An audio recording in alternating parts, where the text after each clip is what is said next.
Arratsaldeon, eskerrik asko tortagatik, zuen lección honetara. Gracias por haber venido a la Casa de Cultura de Villaba, en esta tarde tan desapacible. Y aquí una vez más hemos quedado para hablar de derechos humanos, tolerancia, paz, memoria histórica.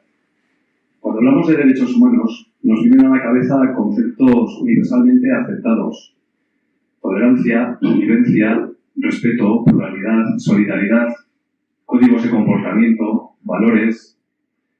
Regirnos por estos términos parece ser el camino, ¿no?, hacia una sociedad respetuosa y donde querer vivir.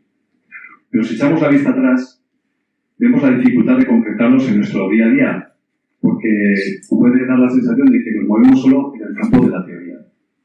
Por eso hoy, de la mano de la Escuela de Ciudadanía de Atarrabia, contamos con la presencia de Martín Zabalza, director general de Paz, Convivencia y Derechos Humanos, quien puede contarnos de primera mano qué se está haciendo a nivel práctico, cuántas acciones se materializan gracias a la normativa aprobada y que, en definitiva, vienen a reconocer los olvidos que impiden la reparación a muchas víctimas. Gizakiaren berezko eskubideak dira. Horregatik, herritarrak izateagatik, gure jokabidearen lehen mailan gaudela, nola ez. Mila esker, Martín, por venir hasta aquí para contarnos un poco más de vuestro trabajo. Hay que decir que la dirección que presides se creó, como quien dice, anteayer. Fue hacia el año 2015 con el objetivo de trabajar varias líneas de actuación, como son la atención a la memoria histórica, atención a las víctimas del terrorismo de ETA y de grupos de extrema derecha o funcionarios públicos. La promoción de una cultura de paz, respeto y convivencia y el respeto a la pluralidad y la diversidad.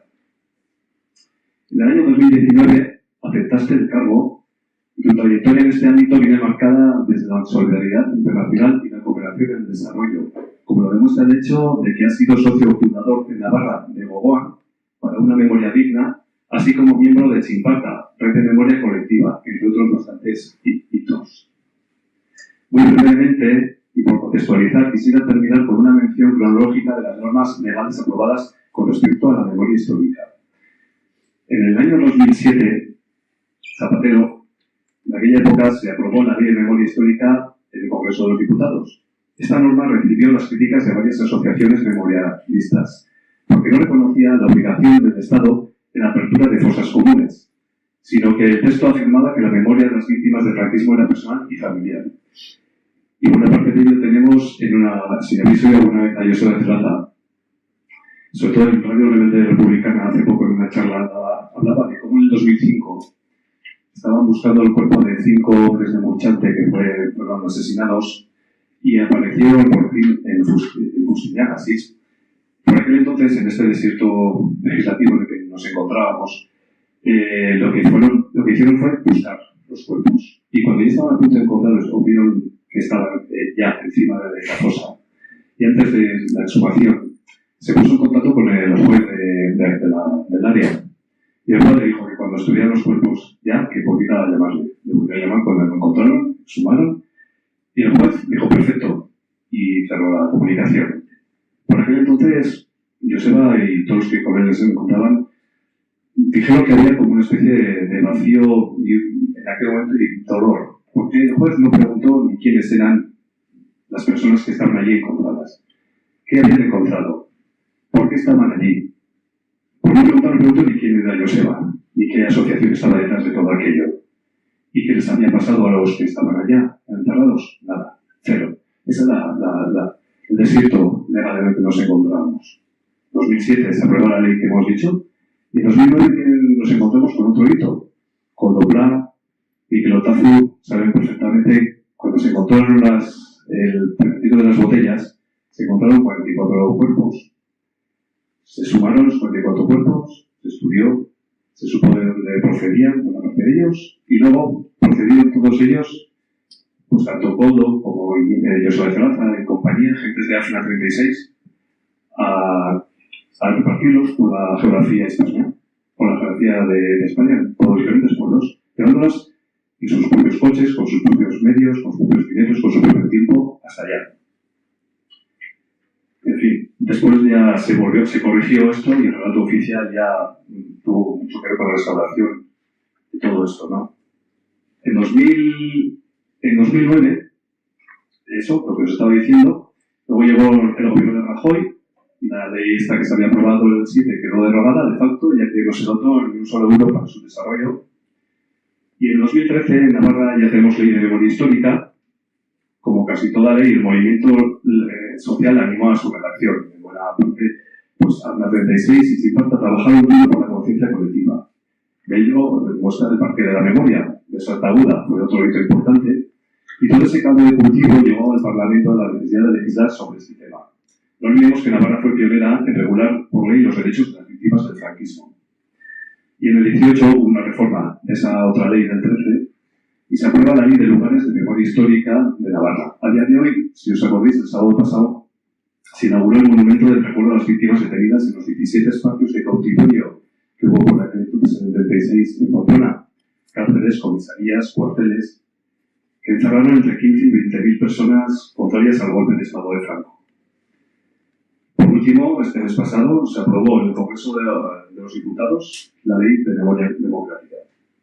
Sin más, doy paso ya a Martín para que nos hable de cómo se está trabajando desde su dirección en el campo de la convivencia, que a fin de cuentas es el embrión de la paz social y del respeto.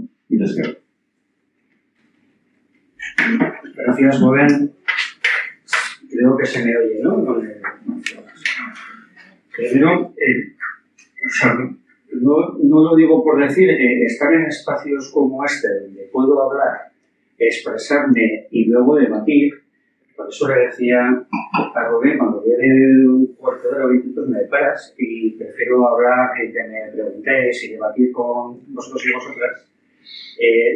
Para mí es un placer. O sea, yo esta mañana estaba en una radio y vengo ahora de otra conferencia, porque el día está siendo intenso hoy, y con esto de las redes y de las radios comerciales tienes que decir en 15 palabras lo que piensas, es difícil argumentar, si vas a un debate todo el mundo grita, tienes que gritar más que el otro, para que, por lo tanto, estar en un espacio como este de tranquilidad donde puedo expresar y donde podemos... Sí. Algo serio, me pongo.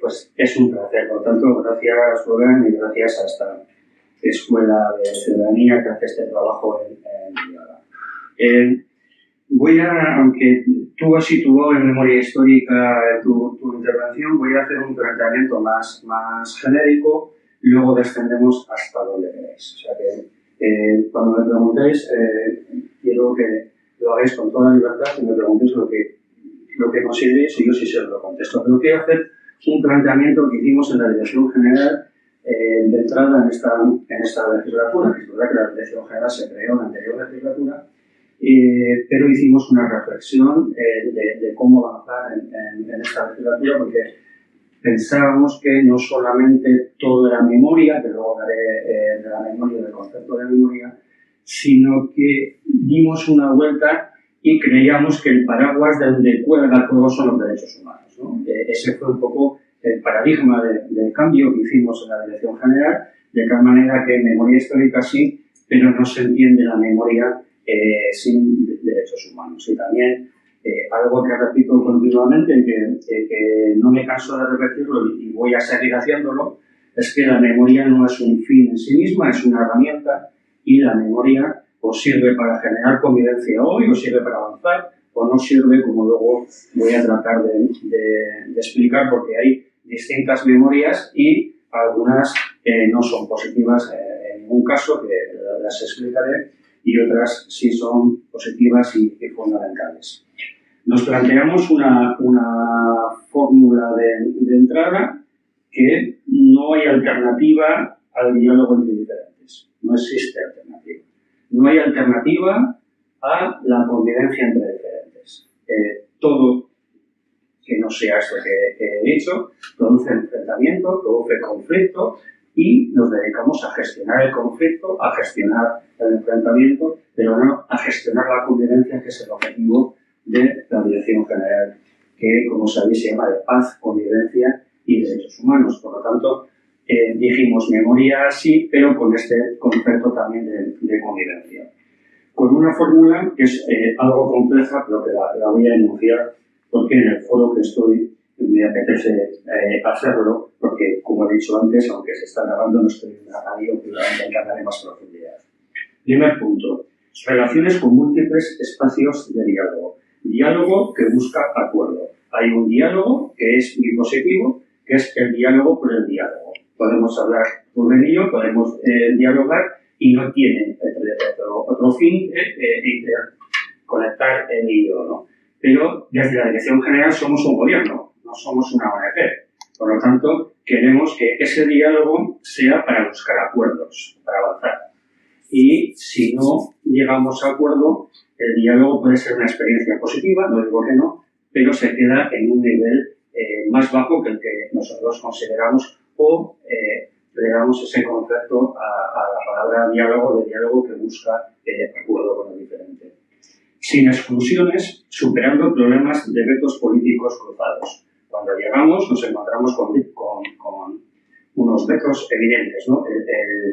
El más claro, ya lo conocéis, porque sois personas que tenéis cultura política, nos decía, o me decían, ¿no? Cuando iba al Parlamento, yo he comparecido en el Parlamento multitud de veces, porque me piden grupos parlamentarios, y siempre me decían, la derecha, como hables con Bildu, un veto, de entrada, independientemente de lo que hablase, ¿verdad? Eso es un veto y existía. Pero Bildu decía, como hables con Navarra Suma, y eso en el Parlamento lo hemos visto a principios de la legislatura, aunque es verdad que luego intentaré explicar si me da tiempo que la evolución de la legislatura está llevando a lo que está llevando, ¿no? Porque estamos introduciendo ese concepto de convivencia entre diferentes y diálogo entre diferentes que busca acuerdo. Y eso tiene, en el mismo Parlamento se están viendo acuerdos cruzados, ¿no? Pero cuando entramos al principio de la legislatura eran vetos cruzados, no eran acuerdos cruzados, eran vetos. Unos y otros se vetaban. Por lo tanto, ese ejercicio de convivencia era sumamente complejo para los que apostábamos por él. Facilitadora de acuerdos de mínimos, por lo tanto, siempre insuficientes. Aquí estoy viendo muchas caras que tengo mucho afecto a vosotros, ¿no? Pero llegamos a acuerdos con el Foro Social Permanente, por ejemplo, porque estoy viendo el amigo de puede ser importante un acuerdo de mínimos en el Parlamento cuando todo el Parlamento, por unanimidad, vota en un texto en contra de la tortura. Pues podría parecer insuficiente, depende de cómo lo planteas o con quién lo planteas. Pero hicimos un ejercicio muy positivo donde se llegó a ese acuerdo. ¿Era de mínimos? Sí. ¿Avanzaba? Sí, porque reconocía simplemente ese acuerdo significaba que una institución como el Parlamento de Navarra reconocía la existencia. Punto. Y es que eso es muy poco, bueno, depende cómo lo veas, ¿no? En un proceso, eso es la base importante de reconocimiento de un hecho que hasta ahora no se reconocía. Por lo tanto, se facilitan mínimos que permiten esos avances y esos mínimos no siempre son fáciles o se califican como insuficientes. Diseño de acciones viables y evaluables, es decir, en el sistema que tenemos democrático, todo lo que haga mi dirección o todo lo que haga yo, tengo un control parlamentario. Esa es la grandeza del trabajo que hacemos. Si eres una institución privada, haces un trabajo y te pueden valorar los ciudadanos que lo haces bien o lo que haces mal, pero en el tejido que estamos realizando para facilitar avanzar en convivencia y reconocimientos, luego veremos el reconocimiento de distintas víctimas que se están produciendo, lleva a que tiene un control parlamentario y que me dicen continuamente, ven y explícalo. Pues para eso está el Parlamento. Pues claro que sí, solo faltaba, ¿no? Cuando algún parlamentario o grupo parlamentario me dice, ven y explica, me cuesta un segundo ir. O ponme día al Parlamento y voy. Porque evidentemente la soberanía popular está en ese Parlamento, la gente vota y vota a todas las opciones y mi obligación es ir y dar explicaciones, ¿no? Pero tampoco, esto que parece evidente, tampoco os penséis que era un día habitual. Ahora se ve con cierta normalidad, pero aquí no era muy habitual. Busca, punto 5 de la fórmula que implementamos, consensos políticos y sociales, que haría muy complicada cuando existen los vetos sociales también, no solamente los vetos políticos, ¿no? Yo otro día decía a una persona del mundo de la memoria histórica, que es una persona militante del histórico de la izquierda, ¿no? Me decía que él tenía muy buenos amigos que eran de derechas, ¿no? Y le digo, joder, ¿y dónde es el problema? ¿No? O sea, parece que tienes que ocultarlo, pues claro, los seres humanos somos como somos. Y pues claro que tendrás amigos y de derechas, pero existe un veto social, ha existido y ahora se está abriendo de tal manera que todos somos o de nuestro partido o de nuestro espectro político o de derechas o de izquierdas. Bueno, el mundo es mucho más plural y las personas somos mucho más complejas. Y las personas tenemos vida y la vida la vivimos cada uno en nuestro interior, pero también socialmente. Por lo tanto, hay algunos vetos sociales que no se establecen en ningún documento escrito, pero que existen y que pesan. Y hay veces que pesan demasiado. Que tiene que pensar más la condición humana que la ideología de esa persona. Y eso no es tampoco fácil, es fácil denunciarlo como lo estoy haciendo, pero a la hora de establecer diálogos son muy complejos. Gestionables, por eso tienen que ser de mínimos, como he dicho, es decir, los acuerdos que llegamos tenemos que, como bien ha dicho Rubén, no se quedan en una mera declaración de principios, hay que gestionarlos, o sea, hay que implementarlos, hay que hacerlos. Y identifica interlocutores representativos, que es el punto 7, y aquí sí que me encontré con un problema importante, ¿no? ¿Quién representa a quién? Hombre, si es un grupo parlamentario, evidentemente te han votado. Tú representas a los ciudadanos que te han votado. Pero surgen colectivos sociales, asociaciones, fundaciones que dicen representar a. Y hay que evaluar si realmente representan, si no representan en un número importante, pero sí en una forma de sensibilidad social, y eso hay que valorarlo. No representan a más que a 3 amigos, que también hay colectivos que representan a 3 amigos, y hay que decir, bueno, pues hablo contigo, pero joder, no te puedo poner en el mismo nivel que quien socialmente tiene una representación, ¿no? Ejemplo de representación evidente en el mundo laboral por los sindicatos. Los sindicatos de clase representan, lógicamente, a los trabajadores, por lo tanto, tienen ese nivel de interlocución especial porque tienen una representatividad y hay otros que no representan a nada. Entonces, esa identificación de quién representa a quién también es un ejercicio. Y finalmente, el punto 8 es que solo la implementación de acciones pactadas genera un marco de confianza. Es decir, si yo pacto contigo esto, por pequeñito que sea, lo tengo que implementar, lo tengo que hacer, porque si no, no es creíble. Si yo doy un pasito y acuerdo contigo esto y lo cumplo, si doy otro y lo cumplo, si doy otro cumplo, se genera una confianza conmigo, pero también se genera una confianza con ese colectivo. Si vengo trabajando en memoria histórica, no sé, con Chimparta, pues me da una garantía porque tiene una historia. Y dentro de esa historia tiene una coherencia. Por lo tanto, ya sé con quién estoy hablando y la garantía que me está dando, pero no sirve que yo le diga, sino que me va a decir, cuando tienes que hacer esto, y si no lo hago, me dirá, no lo has hecho. Ese es el pacto. Ese es el pacto, que es fundamental. Tengo que implementar lo que acordamos. Y si no, es mi problema, no es el de la asociación X que hace su trabajo. Y si no cumples este mandato, tu interlocución cae a unos niveles muy bajos, no sirves para mediar, porque al final estamos gestionando un proceso de postviolencia que ha durado demasiadas décadas. Como mínimo, me puedo remontar todo lo que queréis hacia atrás en siglos. Como mínimo, desde la guerra de la Convención en el siglo XVIII, una guerra, todas son absurdas, pero esa también, cuando le declaramos la guerra a Francia en contra de la Revolución Francesa, era una chorrada, pero para la gente que vivía en el Baztán no era una tontería, porque le caían ahí los ejércitos encima, ¿no? Y todo el proceso de un siglo de guerras carlistas frente al nuevo Estado, que era el Estado liberal de la Revolución Francesa, la defensa del viejo régimen, 3 guerras carlistas, una dictadura de Primo de Rivera, vivimos un momento de esplendor que era la Segunda República, que animó a un país, a la modernización de un país como España, que estaba en la auténtica miseria, una guerra, una dictadura militar, y en procesos de violencia 50 años de ETA, ¿no? Claro, todo eso genera una cultura de violencia y ahora estamos gestionando la posviolencia. Y en esa gestión de posviolencia ha habido evidentes excesos del Estado. Luego intentaré explicarlos si va a tiempo de ver en los 20 minutos, ¿no? Por lo tanto, eso genera todo un movimiento de violencia muy potente y víctimas con las que hay que tratar y hay que trabajar, ¿no? No voy a explicar, hay la Agenda 2030, hay un punto, el 16, donde habla de gobernanza y derechos humanos, que es un poco nuestra base a nivel internacional. Desde la Dirección General trabajamos tanto con la Unión Europea, con la Comisión, como con el Parlamento Europeo y con la Oficina Territorial de la ONU en Ginebra. Tenemos una buena relación.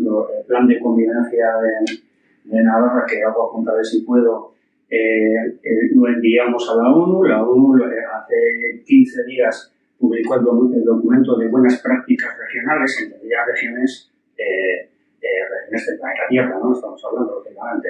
Y la recepción del documento del Plan de Convivencia de Navarra y la publicación en el siguiente documento nos da como una buena práctica regional. O sea, hay un puntito en el planeta Tierra que se llama Navarra, que está trabajando por la convivencia de los derechos humanos. Eso es lo que dice la ONU en el documento.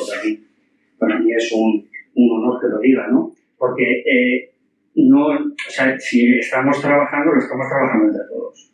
Y que se reconozca internacionalmente, pues ya es importante.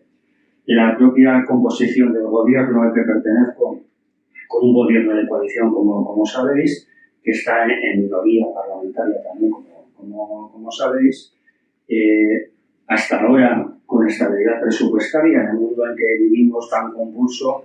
En Navarra, los últimos presupuestos de la legislatura, estamos ahora entrando en el Parlamento hace unos días ese debate. Hoy hemos estado con un proceso de enmiendas a salvo de Sartaguda. Ya lo dijo aquí, hay una inversión para para el sistema de riego del parque, para tener un mantenimiento de lugares de memoria, aunque no tengo tiempo para explicarlo, pero para decir algo concreto, ¿no? Se está produciendo acuerdos con lo que llamamos abstención activa de Bildu, o dicho de otra manera, Bildu favorece que hay presupuestos con acuerdos de estos de mínimos que estaba hablando, donde superamos uno de los vetos cruzados que empezaba a decir al principio. Eso nos lleva a que toda la legislatura tenemos presupuestos de Navarra estable, además presupuestos expansivos con base social muy importante, y eso no es algo baladí, no es algo menor. Tal como están los tiempos, tener mayorías parlamentarias no es fácil tampoco, ¿no? Pero esa es una realidad.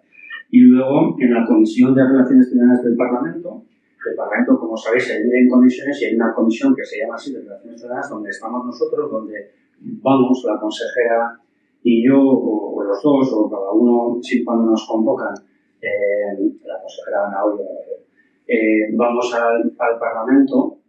En el Parlamento se crea un ambiente que cuando tratamos estos temas es duro, es complicado, por lo que os decía, pero es verdad que se genera un ambiente, incluso, porque tengo que ser sincero, por la derecha, de respeto a nuestras intervenciones. Luego son todos los críticos que quieran, pero también están en su pleno derecho de hacerlo, pero en algunas líneas, estamos, aunque son muy poquitas, a mí me gustaría que fuesen muchas más, como mínimo no entran en la confrontación.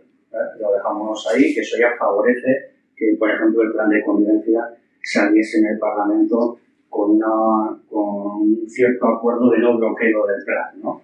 A veces, como decía antes, eso puede parecer de mínimos, pero es importante porque vamos avanzando. Tener en cuenta que en Navarra, menos el Partido Socialista, que se presenta solo, todos los demás son coaliciones. O sea, Geroa es una coalición, Podemos mantiene una coalición con Izquierda Unida y Ibarretxe, Bildu, Consortu y IEA, Navarra Suma, UPN, PP, Ciudadanos, dentro de Geroa están Socialverdes y PNV. Es decir, realmente hay 10 fuerzas políticas actuando en este momento en Navarra en todo el arco. Y eso, en una comunidad, yo cuando voy a Madrid a reuniones con otras comunidades autónomas, ¿no? Me dicen, pero tú qué leches dices, pero si Navarra es más pequeño que Alcobendas, ¿no? Entonces, vamos allá a los navarros que parecemos que somos no sé qué, y dicen, joder, pero si Alcobendas tiene bastante el doble de habitantes que Navarra, no dan tanta guerra, ¿no? O sea que somos muy pequeños en cuanto a población, me refiero, y en cuanto físicamente, pues Navarra es lo que es, ¿no? Pero somos 10 partidos políticos y poner de acuerdo a 10 no es fácil. En muchas comunidades está mucho más simplificado el tema. No voy a explicar, pero trabajamos con todas las leyes que ha dicho Rubén, en víctimas del terrorismo con la legislación que hay, en víctimas del 36 también con lo que has mencionado, en víctimas de motivación política, lo que popularmente se llama de excesos policiales, cuando hablamos entre la ley de excesos policiales, aunque tiene una denominación muy compleja con una comisión que luego me preguntáis también en el debate que presido, y es una de las cosas, presidir y estar en ese trabajo interno que estamos en la comisión estudiando la tortura en Navarra, es de las cosas que a un ser humano más le pueden llegar, ¿no? Porque ahí tienes el sufrimiento humano delante tuya, y tiene cara, y tiene rostro, y tiene ideas, y tiene sentimientos, ¿no? Entonces, para alguien que está en un gobierno, tener delante la verdad humana dentro de la desgracia de haber tenido que sufrir ese exceso del Estado, que es quien se supone que tiene que defenderlo, es una experiencia que la llevas para toda la vida. O sea que yo es de lo más difícil y de lo más bonito que estoy haciendo. También trabajar con víctimas de ETA cuando han tenido muchos años de una soledad que te la explican muy directamente, también te hace reflexionar. O cuando estás, no sé, estoy pensando en Aurea Jasso, por ejemplo, con una señora de 92 años que nos da clases, ¿no? Que todavía estamos buscando a su padre y a su tío, que estará en alguna fosa por ahí perdidas, y te dan clases de dignidad, ¿no? De dignidad y de principios democráticos, pero todos los días, ¿no? Entonces, trabajar en derechos humanos es complicado, como os podéis imaginar, por todo lo que os estoy contando, pero también es un proceso que si te implicas, te cambia la vida. Y si tú miras de cara a una persona que ha sufrido una vulneración de sus derechos humanos y no empatizas con ella, yo no sé qué tipo de política quieres hacer. O sea, política con mucha minúscula será, ¿no? A nada que le pongas un poco de mayúscula a la palabra, enseguida te identificas con el dolor de esa persona. Por lo tanto, os da un poco la vía por la que estamos trabajando, ¿no? Y llegando a este punto, aquí voy a ser un poco pues, políticamente incorrecto, ¿no?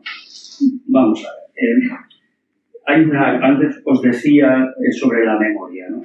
Y son dos folios, no he podido decirlo en la radio tal como lo voy a decir ahora, y ahora voy a ver si lo leo y lo explico, ¿no?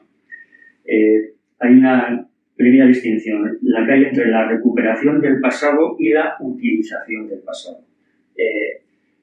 Podemos recuperar el pasado, como os decía antes, para algo. Básicamente para generar convivencia y para generar espacios de libertad al futuro. O sea, es que desde una posición de militancia de izquierda como la que tengo, me parece clave abrir espacios de libertad, ¿no? Y eso hacerlo con consensos, como os estoy explicando, ¿no? La memoria sirve para eso, porque si no, para quedarte, pues eso se llama historia, es una ciencia, pero la historia no siempre sirve para avanzar, porque se puede producir una mala o una buena utilización de la memoria. Aquí es donde entran las garantías de políticas públicas, o sea, la memoria tiene que ser plural, que ese es el otro principio que quiero hoy explicaros. La memoria, cada uno de nosotros tenemos una memoria individual. Tampoco la memoria, sabéis que en procesos, no sé, siempre cuando estamos con los psicólogos que trabajan con víctimas nos dicen lo mismo, ¿no? Cuando se nos muere un ser querido muy cercano, pues no sé, nuestros padres o, ni te cuento tu pareja, ni te cuento un hijo, ¿no? Ese dolor que te produce, no olvidas nunca ese dolor, pero no puedes vivir todo el día recordando ese dolor, porque te paraliza, porque no serías persona, no podrías avanzar. Pues ese ejemplo que es individual sirve cuando es un ejemplo colectivo. Es decir, no podemos olvidar las vulneraciones de derechos humanos, pero no nos pueden paralizar o no nos podemos quedar en ese pasado, porque si no, socialmente nos paralizamos y ese no es el objetivo, ¿no? Por lo tanto, eso sirve para la memoria de la dictadura franquista, para la memoria del terrorismo o para la memoria de víctimas de motivación política, ¿no? Voy a citar literalmente a Betan Todorov, que dice: en el mundo moderno, el culto a la memoria no siempre sirve para las buenas causas, ¿no?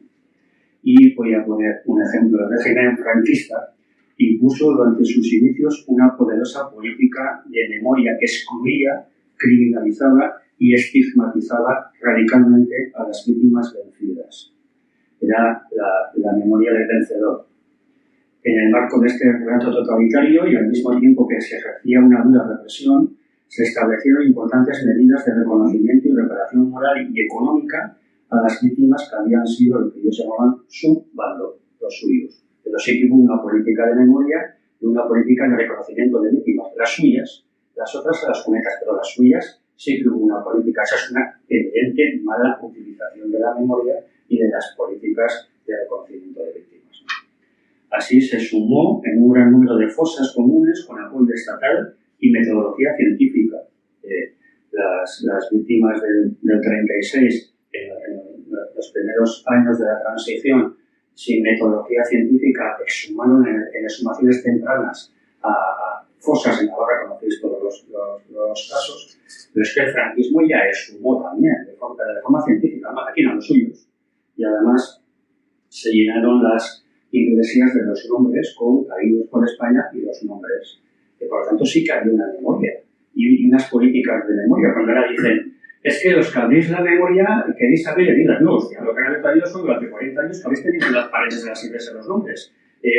Claro, y así que hacíais política de memoria. Otra cosa era vuestra memoria. Y ahora estamos haciendo un ejercicio de compensación de que lo que no se hizo en 40 años lo vamos a hacer ahora, ¿no? De dictadura. Pero en un proceso también complejo.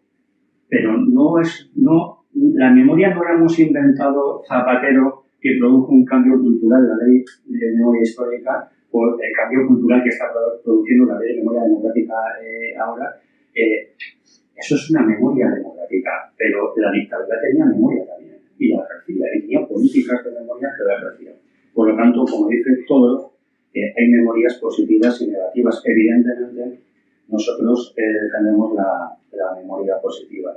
Nicolás Sartorius, fundador de Comisiones Obreras, un histórico que todos conocéis, durante la dictadura cumplió 6 años de cárcel por su actividad antifranquista, fue parlamentario comunista en la recién estrenada democracia española y es firme defensor de la transición democrática.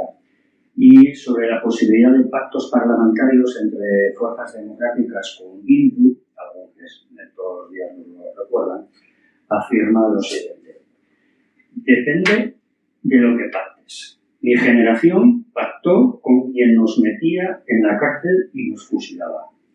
Si uno no entiende que en política esto es así, lo mejor es que se dedique a cultivar flores. Pactamos con quienes venían de la dictadura. ¿Por qué ahora se raspan las vestiduras? Lo dice alguien que salía de la cárcel en el proceso de 2001, como sabéis, de la detención de la ejecutiva de Comisiones Obreras, y dice, sí, pactamos con ellos, ¿no? Llama poderosamente la atención, esto lo digo yo, no lo dice él, que parte de la generación que pactó con las estructuras franquistas la transición critique ahora a las nuevas generaciones que pretenden avanzar en democracia superando un pasado traumático de violencia terrorista y de posviolencia policial. Es decir, si hubo una transición, ¿quién nos impide que nosotros hagamos otra transición con esas víctimas que se quedaron sin reconocer la transición? No sé si me estoy explicando, pero ese proceso nuevo de transición, ¿quién le pone pegas? La derecha. Pero si la izquierda pactó con la derecha la transición, porque o sea, ¿te interesaba entonces? ¿No te interesa ahora? No es menos cierto que el entramado de organizaciones memorialistas y justificativas de la historia de ETA critica el proceso de transición democrática que vivió España y ahora proponen un nuevo escenario a modo de nueva transición basada en la desmemoria o en la equidistancia entre víctimas de lo que ellos llaman el conflicto. Estuve con una reunión con el Parlamento, con parlamentarios europeos, mejor dicho, y me decían que llamaba la atención el cambio que les producía a ellos llegar desde Europa y ver la situación que teníamos en el País Vasco y en Navarra. Les llamaba mucho la atención, ¿no? Dice, es un país mucho más luminoso y ha olvidado la violencia de una forma radical. Entonces, si estamos criticando la transición porque se basó en el olvido, no nos estamos olvidando algo ahora. ¿No somos un poco cobardes ahora? O cuando digo yo esto que estoy diciendo aquí, que sé que me genera problemas, porque como hay petos de unos y de otros, y yo digo lo que me da la gana, me genera problemas, ¿os sirven los argumentos para todos o no sirve para nadie? O la memoria sirve para todos o no sirve para nadie. O la convivencia es para todos o no sirve para nadie. En este proceso en el que estamos, para mí siempre ha sido. También ahora me van a entender por qué digo esto. Pero hay unas palabras de Guillermo Múgica que yo repetí en un acto y que repito muchas veces, ¿no?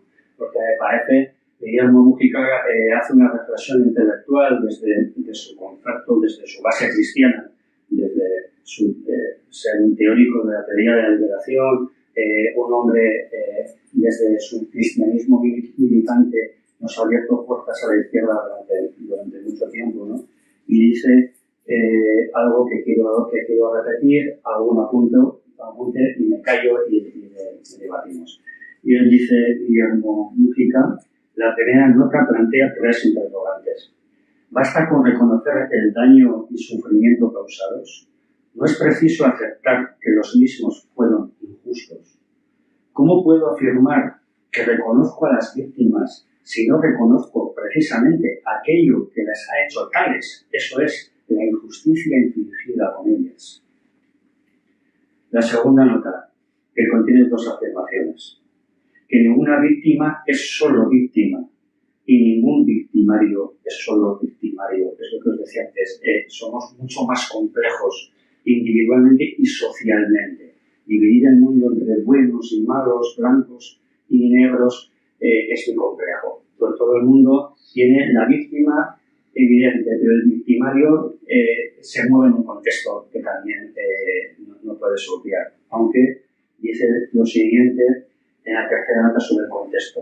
El contexto puede ayudarnos a situar determinado tipo de acciones hechas en él. Por ejemplo, la violencia legítima o no en una dictadura. ¿Vale?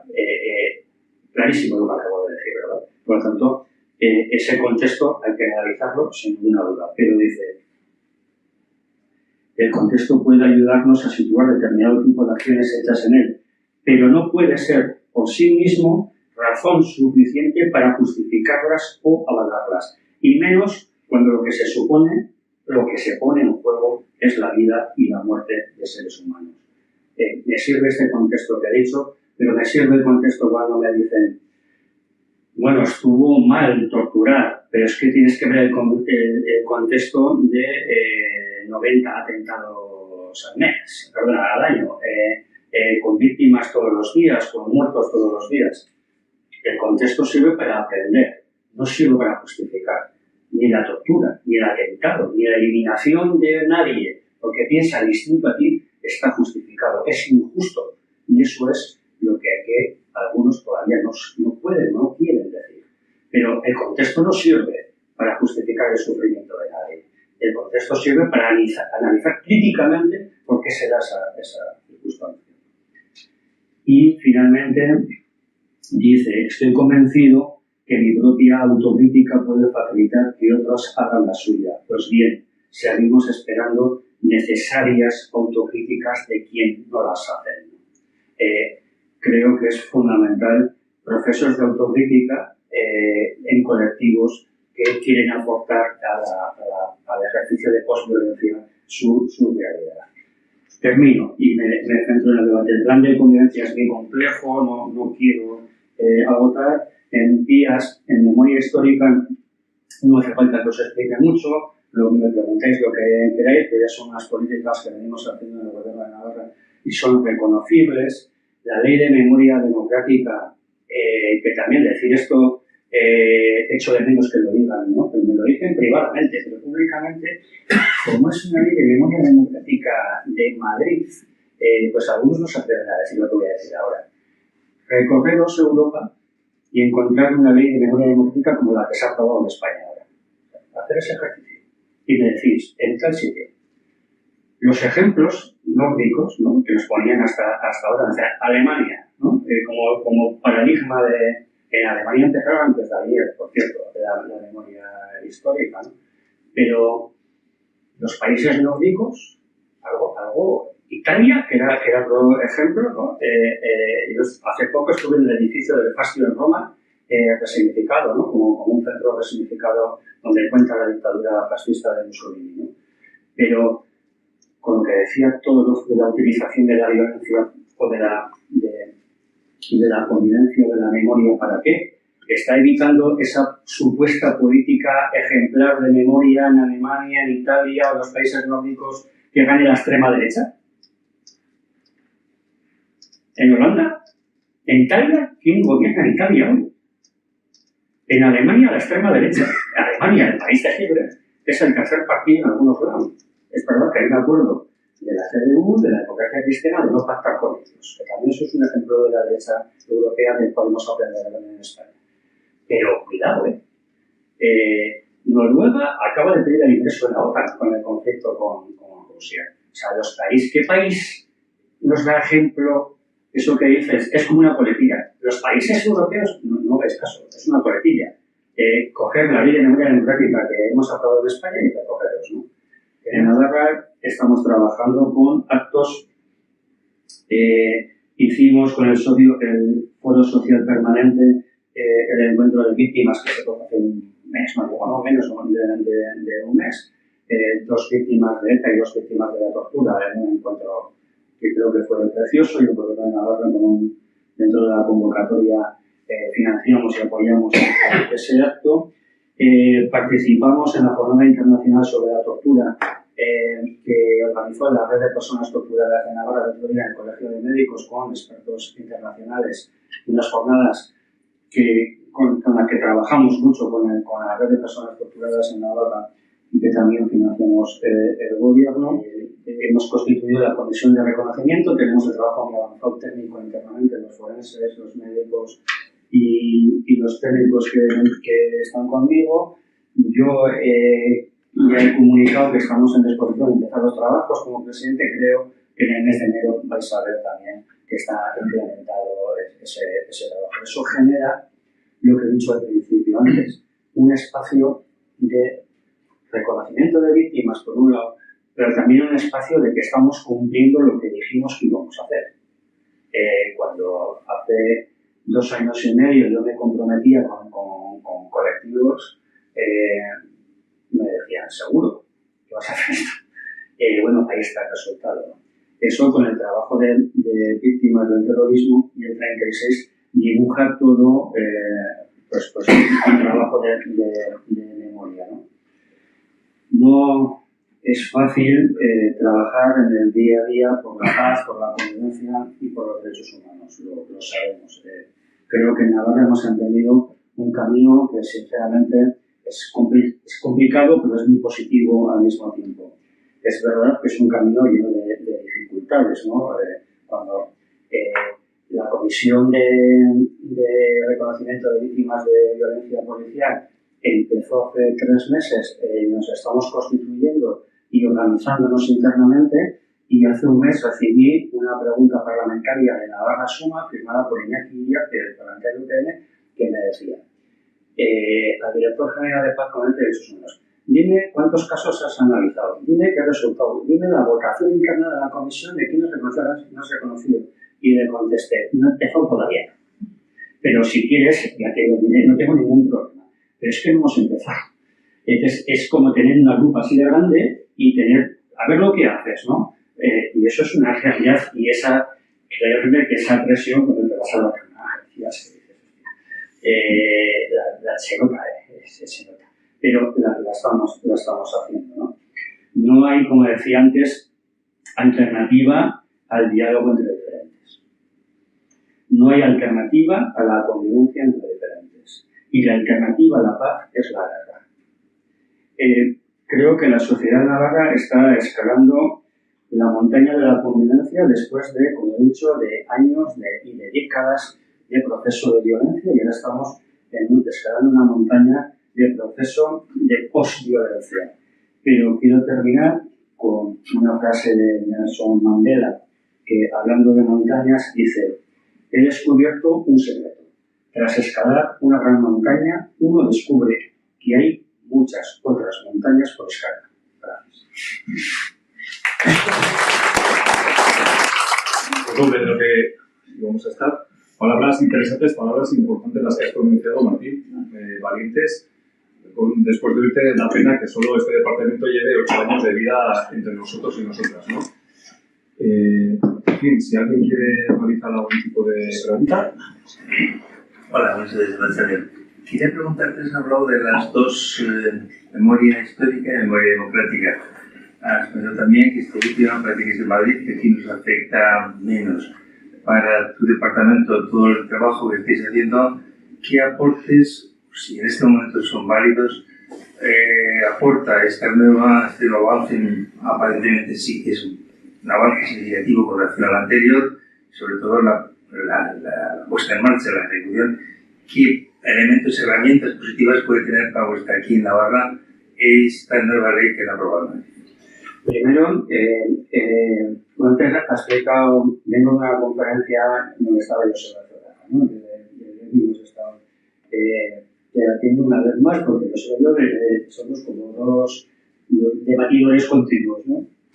Entonces, el ejemplo que ha puesto Rubén de la juez, que le llama a los dice, pues voy a sumar unos cuerpos, y pues vale, suma. Tú cuando lo saques me dices, y le llama. Y yo le digo, no se va cojonudo, que no te paralizó el propio juez nada, O sea, que ese juez, dentro de lo malo, dijo, pues haz lo que quieras y me lo comunicas, ¿no? Otro podría haberlo paralizado. Pero la ley Zapatero fue un cambio cultural, donde se introduce la memoria histórica después del olvido de la transición. Tiene un elemento fundamental en cuanto a cambio cultural que no hay que despreciar. Yo soy muy defensor de los cambios culturales. Y me parece que introdujo un debate en la sociedad que estaba en la transición, no estaba muy parado, ¿no? Pero es verdad que en cuanto en su articulado, pues era limitado porque en ese momento también la oposición que tenía era importante. Cuando sale la ley Zapatero, todavía el Partido Popular no había condenado la dictadura. Ahora lo hizo posteriormente, pero en aquel momento no había formalmente en el Congreso, se abstenía o ponía, decía que bueno, en el momento no sé qué, pero no lo había hecho. La ley de memoria democrática, primero, introduce algunos elementos claves, como es que pone el foco en el reconocimiento de víctimas, siguiendo las instrucciones del Relator de Naciones Unidas en cuanto a víctimas y desapariciones forzosas, que son acuerdos internacionales, y introduce un elemento que es fundamental, aunque es un poco técnico, te lo voy a intentar explicar en un minuto, que es, establece por ley del Estado, claro, se aprueba en el Congreso y en el Senado, por tanto en las Cortes Generales, establece que todas las leyes españolas en materia deben respetar las directrices en materia de derechos humanos de las leyes internacionales. Y eso produce un cambio legislativo importante que, entre otras cosas, marca la existencia de un fiscal especial de la memoria, de tal forma de que pueda haber un proceso de denuncia y de reconocimiento de víctimas, ¿no? Es fundamental. Introduce víctimas, introduce una fiscalía para el desarrollo de reconocimiento de víctimas. Y algo que es, bueno, obvio lo de Fuerte de San Cristóbal, que vamos a constituir la comisión que negocia con el Estado, que hacemos con con el fuerte de San Cristóbal, eso que habla directamente, ¿no?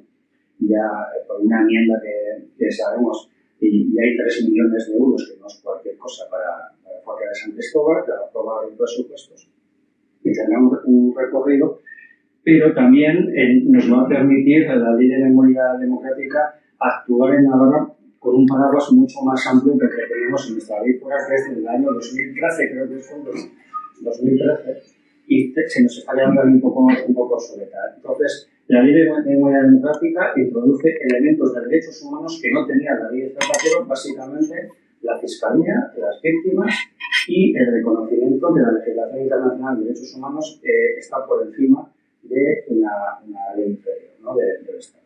Básicamente sería, entre otras muchas cosas, porque la diferencia entre memoria democrática y memoria histórica es que la memoria histórica es del 18 de julio de 1936, el día del golpe del Estado. El otro día, Iñaki y yo, en un debate que estábamos los dos, habló del alzamiento. Digo, ¿qué dices de alzamiento? Eso es la terminología golpista, era un golpe de Estado, ¿no? Militar. A ver si era un golpe de Estado militar. Sobre el alzamiento, joder, qué terminología, pero se sigue utilizando, ¿eh? El otro día, y además yo creo que no lo hizo de mala fe, si soy sincero, ¿no? Creo porque está asumida a la derecha algunos conceptos, ¿no? Y los tienen ahí asumidos y dicen el alzamiento de leches, que este fue golpe militar, ¿no? La ley marca del 18 de julio hasta el 78 de la Constitución. No tendré tiempo hoy, pero me preguntéis otro día, esa comisión que estudia, que fue la famosa enmienda de Bildu, que ha generado tanto lío, que es una comisión parecida a la nuestra de Navarra, y la memoria democrática es más extensa, va hasta las Cortes de Cádiz en 1812, digamos que es el primer intento en España de implementar la Revolución Francesa, el liberalismo democrático que nace de la Revolución Francesa, de implementarlo en España con el trienio liberal y las guerras carlistas, que las guerras carlistas no es otra cosa que intentar parar, y lo consiguieron con el rey absolutista, que España entrase en esa senda europea de democracia liberal, ¿no? Y de ahí surgió luego la dictadura. No, me podría liar más, pero básicamente es eso. Gracias.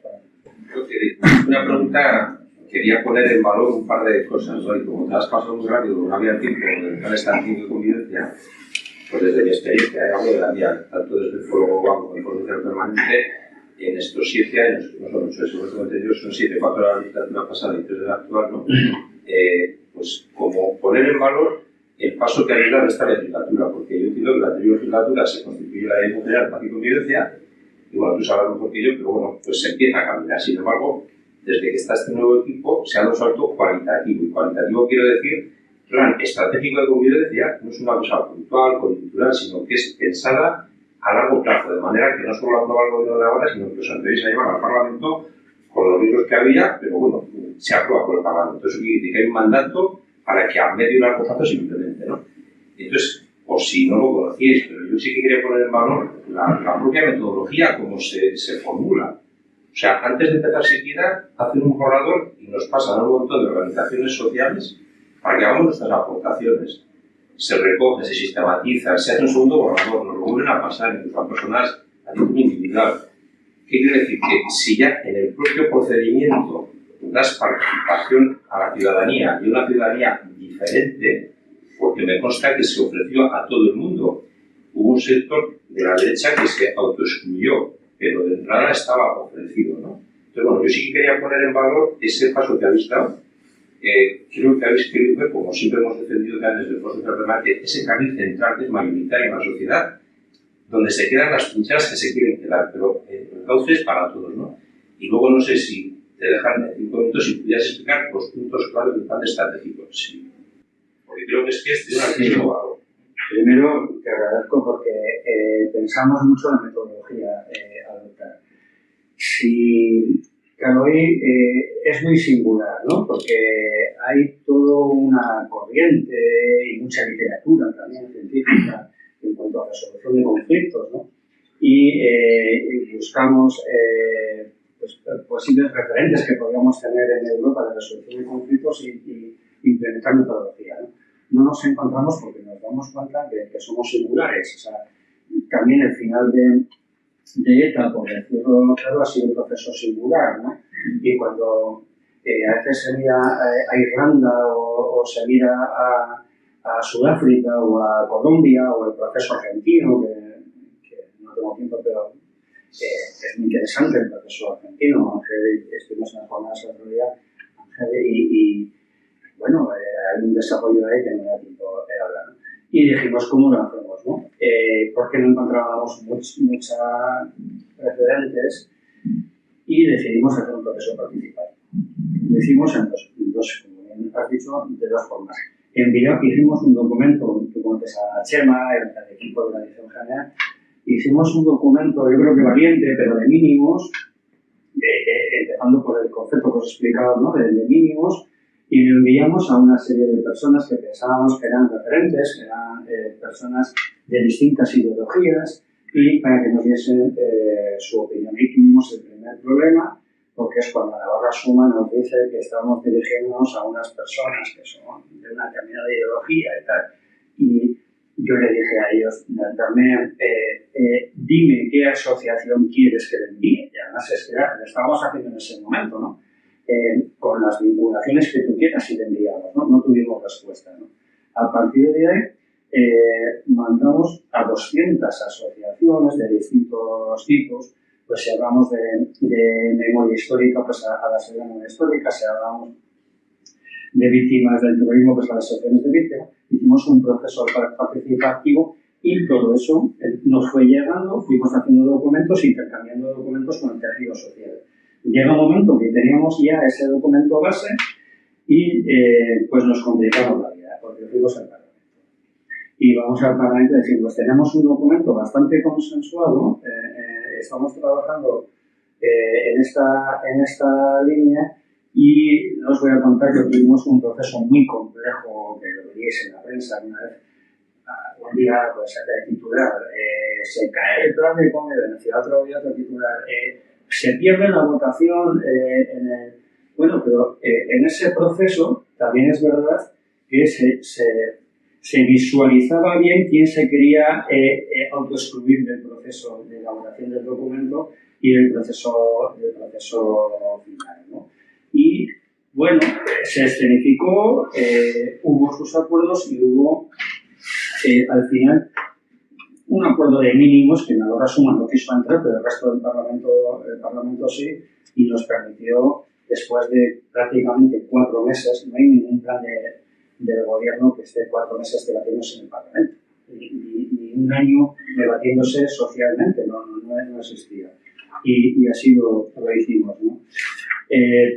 Por resumirte el plan, y pues decirte solamente el enunciado, que ya fue un debate en el Parlamento, porque nos decían que este tipo de enunciado que os voy a decir ahora no cabía en Navarra, nos decían que eso era, pues no sé, pues eso para Colombia muy bien, nos decían algunos, no, eso, bueno, pues eso, Sudáfrica muy bien, ¿no? O sea, pues en Irlanda no se lo hicieron de otra manera, ¿no? Pues no cabía que dijesen lo que voy a decir. Cuando nos vean los puntos que son el enunciado del plan de convivencia, no hace falta que diga nada. Haced una reflexión vosotras y vosotros solos y veréis si cabe o no en Navarra lo que voy a decir, ¿no? Tiene estos ejes.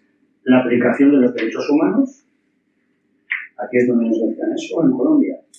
La convivencia entre diferentes opiniones e ideologías, identidades, opciones sexuales y de género, visiones laicas y religiosas, la palabra laica sabes que nos trajo muchos problemas, y culturas y orígenes. Claro, eso es la pluralidad de una sociedad, ¿no?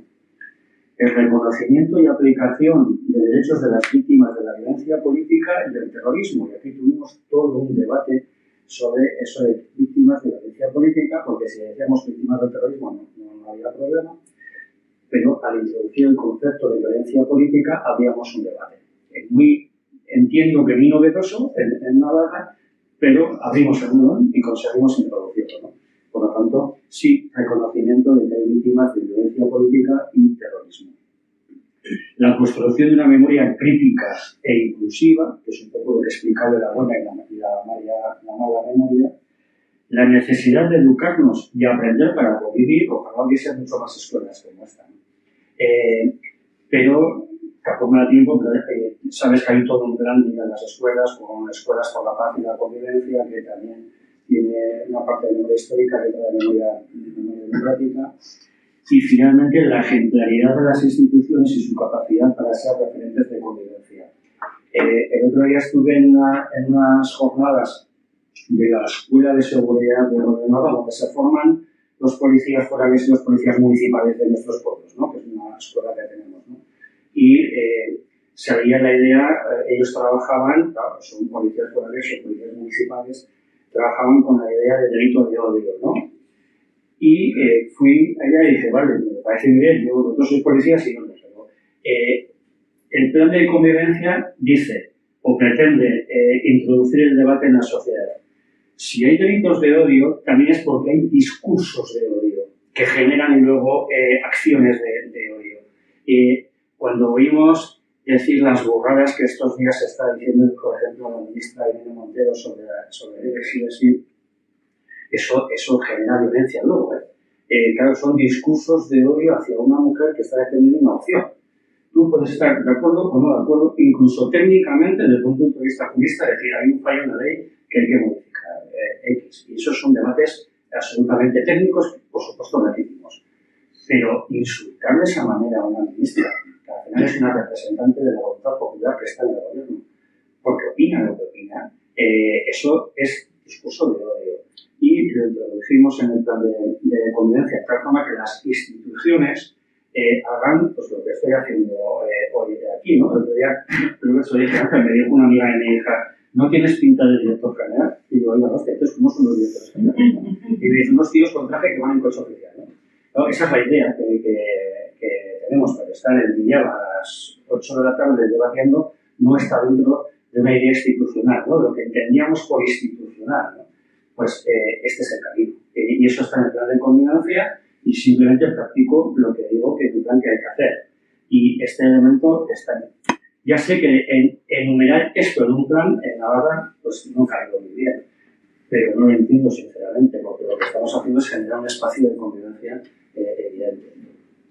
Sí, estaba pensando ahora por la relación que todo esto tiene con algo tan sencillo como es el tratamiento que se hace un poco en centros educativos, por ejemplo, de la mediación en conflictos, ¿no? Y tú ves, bueno, hay 4 pasos simplificando mucho, ¿no? Que dice, bueno, lo primero, hay 2 personas que reconocen que hay un conflicto. Segundo, les intentas que cada uno relate desde su punto de vista ese conflicto, cómo lo ve cada cual.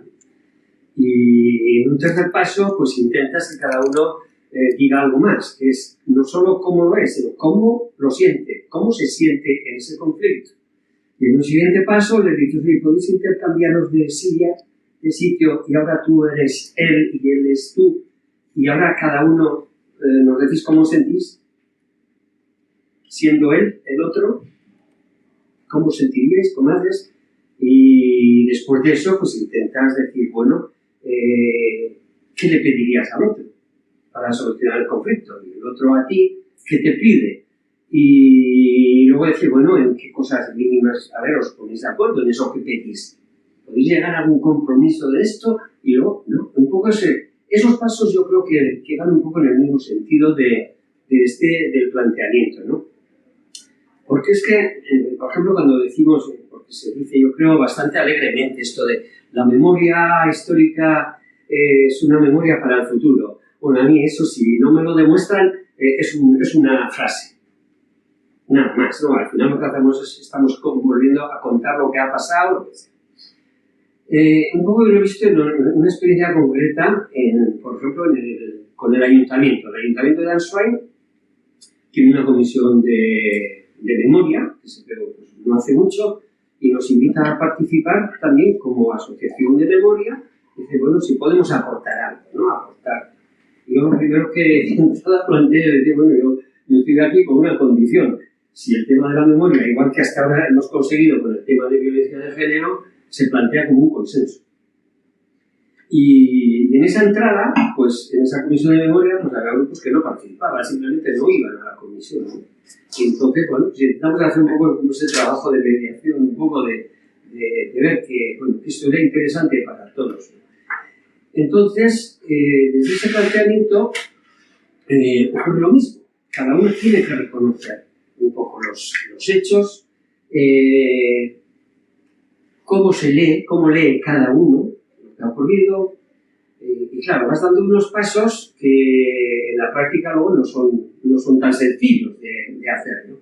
Pero bueno, es cuestión de iniciar, es cuestión de hablar. Nosotros, como uno nos sentimos un grupo político, pues nos da más libertad de hablar con unos y con otros y decirles lo que pensamos que pueden aportar, ¿no? Y a mí, por ejemplo, me tocó hablar con Navarra Suma, que estaba totalmente ajeno a lo que se pretendía hacer, y algo así, ¿no? Y asumieron el hecho de que sí que iban a participar en la comisión y empezamos, ¿no? De momento, bueno, se ha hecho un planteamiento del uso de los espacios públicos del pueblo en torno a la memoria, ¿no? Al principio se ha empezado por lo que es más cercano, que es el Fuerte San Cristóbal, está allá arriba, y eso genera unos espacios.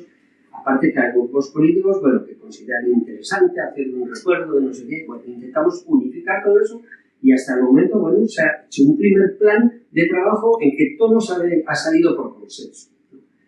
Entonces, ¿qué segundo paso sería interesante que se pudiera dar en estas situaciones así, ¿no? En cualquier pueblo, en cualquier...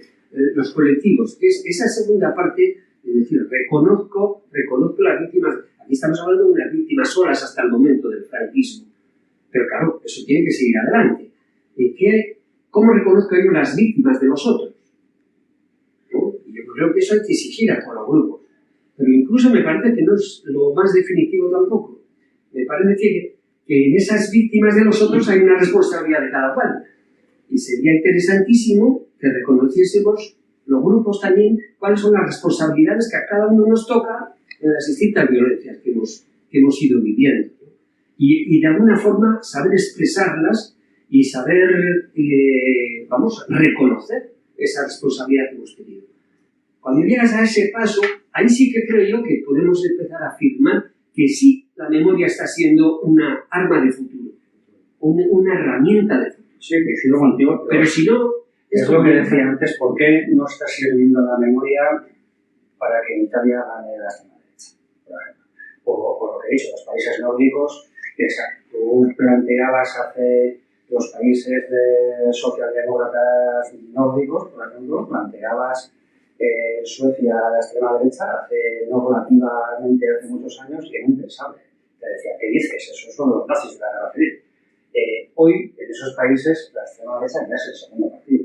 Por lo tanto, a veces en la mochila de la memoria histórica están demasiadas cosas que debe olvidar, que no, eso del futuro vamos a ver. Y lo que estás diciendo, Pablo, es el punto 1 que he expresado yo antes cuando he empezado a explicarlo, que he dicho, el diálogo para buscar acuerdos, que es lo que estás diciendo. No el diálogo por hablar tú y yo y nos quedamos muy a gusto tú y yo, ¿no?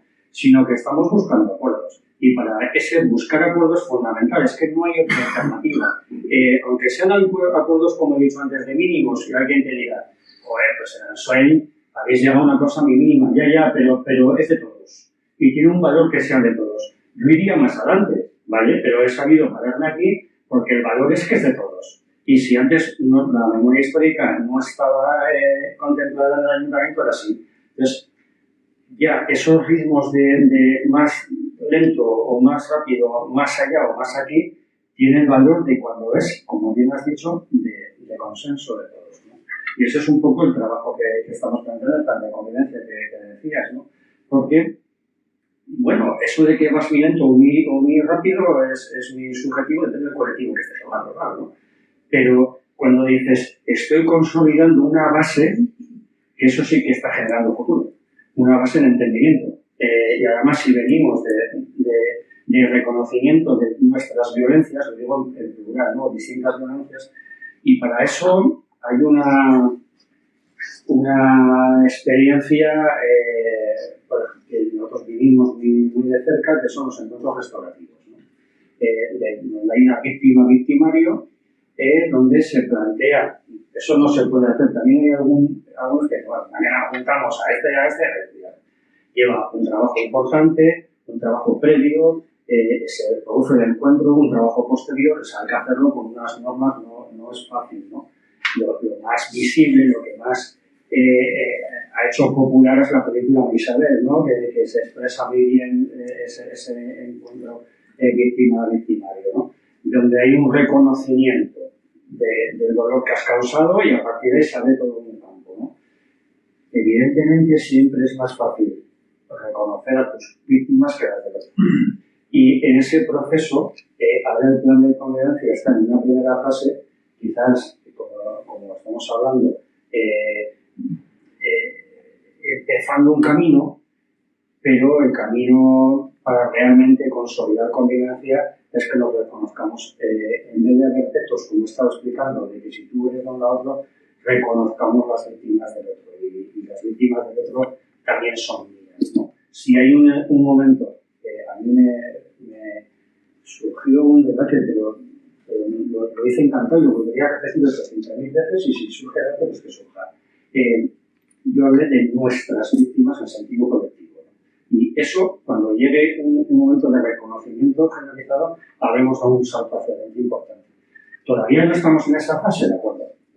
No hay que forzar fases, que también es un aprendizaje que estamos viendo, no forcemos porque vamos a consolidar lo que se va produciendo, que también eso me parece importante de la experiencia de Answine, cuando llego aquí y lo que hago es lo consolido, lo fortalezco antes del siguiente paso, porque si el siguiente paso lo doy muy rápido, me puedo cargar el escalón que he subido antes. No sé si me explico. Entonces es muy bueno procesos de consolidación social que nos lleven a, bueno, el escalón podría ser de 5 escalones en la escalera y son de 3, ya, pero estamos consolidando los 3. Ya afrontaremos el siguiente escalón, que es un poco lo que he dicho finalmente con la frase de Mandela: cuando subes una montaña te das cuenta que hay más montañas, y subo uno y otra, y en la vida nunca terminas de subir montañas, ¿no?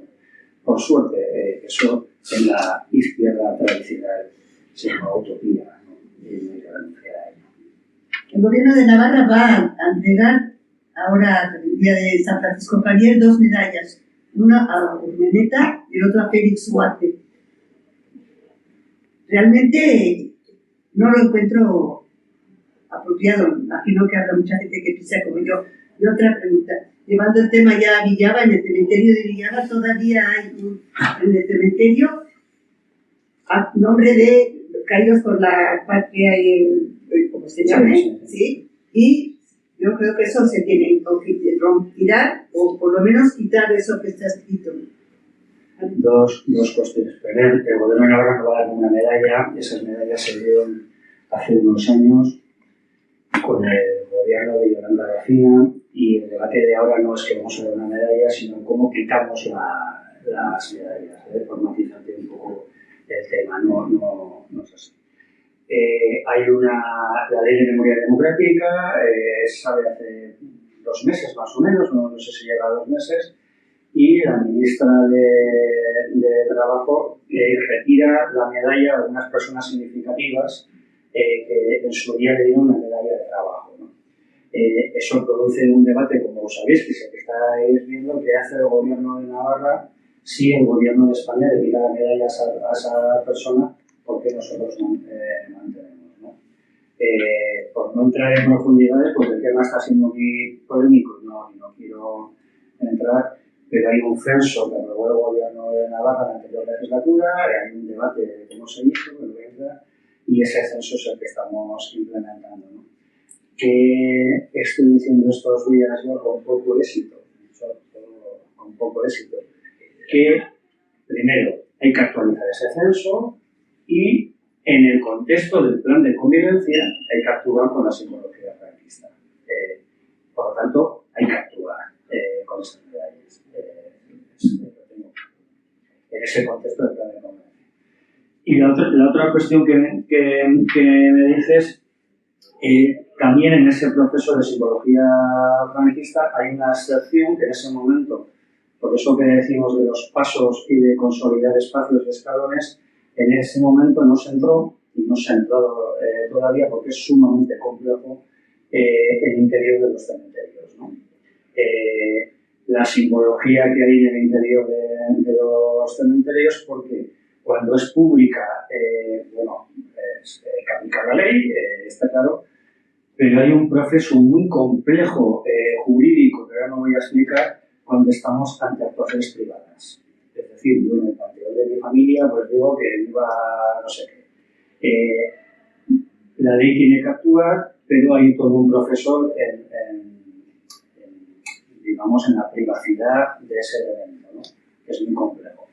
Eso dentro de los cementerios. Y por poner otro ejemplo, como siempre trabajamos con todo tipo de víctimas para que me entiendas, en Echarri y Aranaz hay una pintada en la casa de la familia Urayar, que asesinó ETA, que dice Gora ETA. A mí que haya una pintada que dice Gora ETA en la casa de una víctima, no lo entiendo, es que no lo entiendo.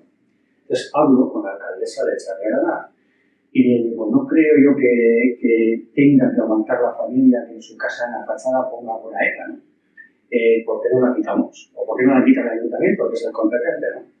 Y entonces el secretario judicial, parecido a los cementerios, hace una interpretación y envía una carta. El secretario judicial no, el secretario del ayuntamiento. El ayuntamiento de Echarri envía una carta a la víctima y dice que quite la pintada de la fachada de su casa. Porque la fachada de las casas es privada de los vecinos de esa casa. Es una comunidad de vecinos y el edificio es propiedad de la comunidad de vecinos. Por simplificar, que la ley a veces actúa, pero hay procedimientos que son muy complejos administrativamente, ¿no? Unos son los cementerios, las actuaciones, y otro es el caso de las fachadas o de la... He puesto este ejemplo porque es muy sangrante, ¿no? De Echarri y Aranaz, pero las pintadas en espacio público, que es otro debate, ¿no? Cómo se ocupa el espacio público hasta hacerlo agobiante en una determinada ideología sin pensar que las personas que viven en esas casitas, en esas luces de las ventanas, cada uno piensa como le da la gana y tiene libertad de pensar como le da la gana y no tener que bajar a la calle y que le conviertan su calle en un parque temático de una ideología determinada que no es la suya, que además es minoritaria. Pero son debates muy complejos, por eso decimos lo de vamos a ir consolidando espacios y vamos a ir afrontándolos. Habías terminado antes con una alusión a lo de la montaña en Nelson Mandela, ¿no? Y se me viene a la memoria que eso que decís de ampliar espacios de libertad, generando consensos, es una tarea tan ardua también como la de Sísifo subiendo la piedra a lo alto de la montaña. Pero bueno, era simplemente un comentario. Yo a lo que quería preguntarte es ¿cómo va a afectar la ley de memoria democrática a todas aquellas cuestiones que tienen que ver con la exaltación del franquismo? Simbología, organizaciones como la Fundación Francisco Franco, increíble que en un país exista una fundación de ese tipo. En Alemania es impensable que existiera una fundación Adolfo Hitler, ¿no? Calles, etcétera, etcétera. Es decir, cómo aborda, qué novedades introduce, qué elementos facilitadores establece para que vayamos cambiando esto. Yo no soy tan pesimista como tú, Ángel, en cuanto a los espacios, porque si no, estamos abriendo uno muy importante, ¿no? ¿No te parece que lo que está pasando en el Parlamento es un espacio impensable antes de ayer? Los presupuestos es la ley de leyes. ¿No te parece que ese espacio es impensable antes de ayer? Yo no soy tan pesimista como tú. Además tú no eres un tío pesimista, no sé qué te pasa hoy. Pero sobre la ley de memoria democrática. La ley de memoria democrática da herramientas para actuar en aquellos elementos donde no tenemos herramientas.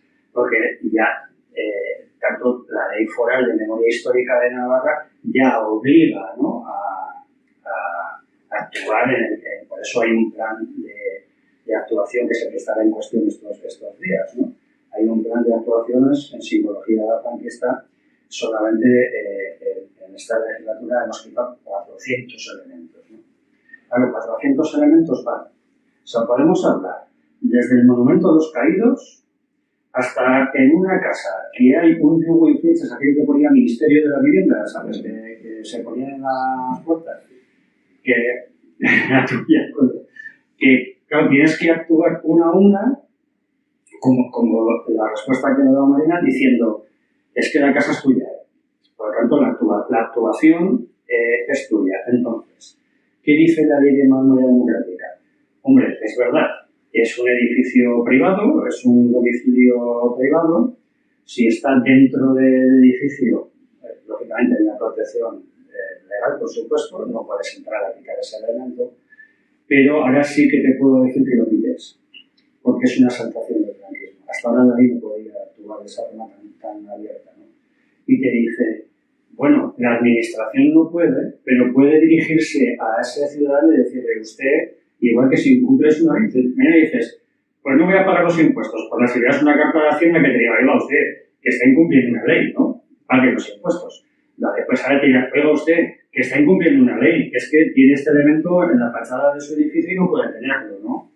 Vale. Eso, dicho como lo he dicho, es fácil cuando la casa es tuya, pero en una comunidad de vecinos, con 25 vecinos o con 200 vecinos, eso es complicado, ¿no? Es decir, la ley democrática da herramientas para quitar la simbología. Lo más evidente, no sé, sacar a Queipo de Llano de la Almudena en Sevilla, ¿no? La Almudena con la Macarena. En Sevilla. Bueno, eso son... es muy espectacular, está bien, pues adiós al general, hasta luego, pero lo complicado es lo que estoy diciendo. Y esos son muchos elementos, como por ejemplo que tenemos ahora, tiene el ayuntamiento, que estamos trabajando con el ayuntamiento de Corella, que en Corella, entras en Corella y hay una cruz, la cruz sigue existiendo, y ponía un texto, como decías, o sea, no sé, pues caídos por España, no sé qué, y la lista, ¿no? La lista, digo, de nombres. Se actúa en base a la ley, además con informes nuestros, se quitan los nombres y cuando se va a quitar el elemento, dice el juez que eso es una cruz, que ya no hay nombres. Joder, pero entonces, ¿cómo lo hago? Tiro primero la cruz y luego quito los nombres, no hay problema. Entonces, porque me estaban buscando unas ideas, ¿cómo actuar? Pero bueno, así no actuamos, ¿no? O sea que tenemos un elemento que evidentemente es una exaltación, pero no es tan fácil. En el caso de Corella es una famosa asociación que se llama Abogados Cristianos, me parece que es, que nos da mucha verdad. Y entonces, claro, ante las interpretaciones legales, pues en un Estado de Derecho caben las intervenciones judiciales. Entonces, lo que puedes hacerlo en un mes, lo que nos facilita la ley es que agiliza esos procesos porque nos da herramientas de actuación. Pero no solventa el problema de forma automática, sino que te da más herramientas de actuación. También es verdad que los elementos que quedan les quedan de camino. Estamos llegando, Carlos, al... Sí. Es que hay un dato que me parece escalofriante, es el que España debe ser, por lo visto, el segundo país del mundo, después de Camboya, que más cosas comunes tiene. Y si esto se puede corroborar, porque así que no hay una evidencia clara de datos, pero bueno, de hecho Sánchez lo ha dicho también. Pues esto es así, pues a mí me encantaría que se dijera todos los días, porque es vergonzoso estar en una Europa donde somos el segundo país del mundo con más cosas comunes. Ya. Bueno, Sí. En un minuto contesto, ¿no? Te lo voy a matizar. Porque es algo para nosotros, abrir fosas es lo fundamental, está en nuestro ADN. Lo que queremos es abrir todos los días si podemos hacerlo.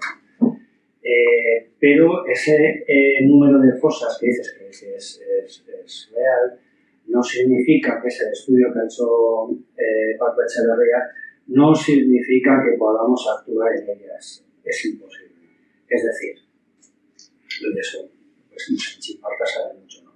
Nos encontramos con una posible fosa donde encima hay un edificio que tiene 14 alturas. No puedes. por encima pasa una autopista. Es decir, realmente el Plan Nacional que dirige Paco Echeverría de exhumaciones contempla que vamos a exhumar a 25.000, que ya estamos hablando, que son los que se puede localizar más o menos, porque el trabajo de localización es muy complejo, las asociaciones lo sabéis, es muy complejo, y sabiendo que de esos 120.000 va a ser imposible en algunos, concretamente, no sé, os puedo decir de presas de pantanos donde debajo sabemos que había trabajadores esclavos republicanos que murieron en trabajos forzados construyendo esa fosa y los enterraron allá. O sea, aquí está la fosa físicamente encima. Que no sé si me estoy explicando. La actuación es la que se pueda tener en ese límite que hay de fosas a las que podamos acceder. Pero termino. Que parece datos, en Navarra actuamos continuamente, pero son fosas, si encontramos la alegría que nos llevamos cuando encontramos a uno, que te imaginas, cuando encontramos a dos, cuando sabe de ir a...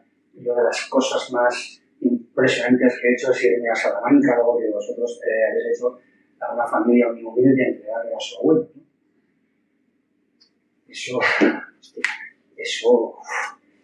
hay que ir, ¿no? Pero sabiendo que haces ese ejercicio desde una institución de decirle, vengo a darte la dignidad humana que te mereces, ¿no? Y eso no tiene... Pero hacemos con uno.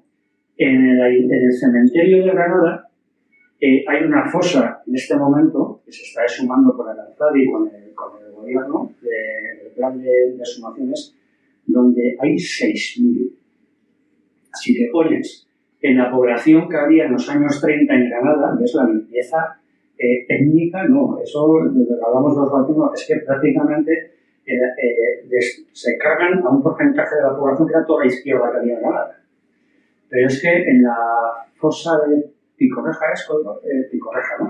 En Sevilla son 5.500, entre ellos Blas Infante, el padre digamos, democrático de la idea de Andalucía libre, ¿no? 5.500. Estoy hablando de una fosa con 6.500 o 6.000. Se ha abierto ahora, que han aparecido en la primera capa en Jaén, y en Jaén hay otros 6.000. Hay un pueblo de Extremadura donde mandaban lo que ellos decían entonces los moros, ¿no? Dicho que era la Guardia Mora de Franco, que decían, ¿no? Esa terminología que utilizaba la dictadura.